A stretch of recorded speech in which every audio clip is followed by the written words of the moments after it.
Nous allons voir dans cette vidéo une application indirecte des notions autour de pourcentage et de coefficient multiplicateur. L'énoncé qui nous est proposé est classique. Après une augmentation de 15%, un prix est affiché à 69 € et la question est quel est le prix avant l'augmentation.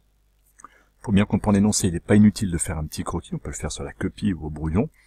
Le prix cherché, donc le prix initial, on lui ajoute 15% et on cherche donc on connaît le prix d'arrivée à 69 €.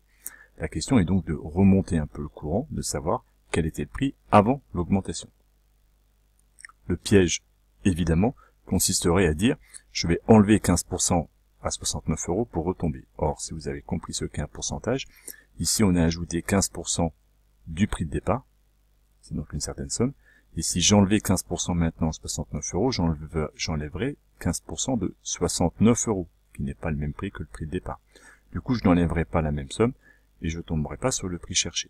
Il ne suffit pas donc d'enlever 15%.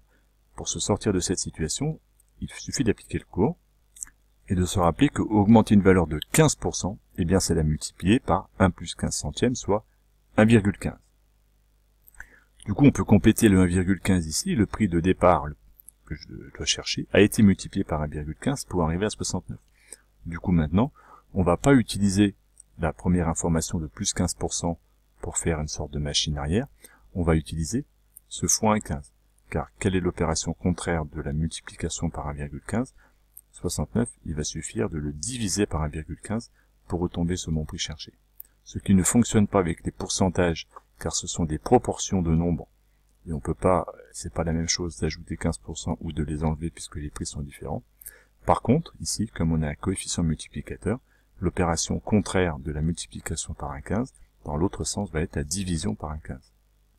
On peut même se payer le luxe d'appeler x le prix cherché, et donc x fois 1,15 est égal à 69, j'ai bien modélisé mon problème, donc x est égal à 69 divisé par 1,15 est égal à 60, le nouveau prix est égal à 60 €.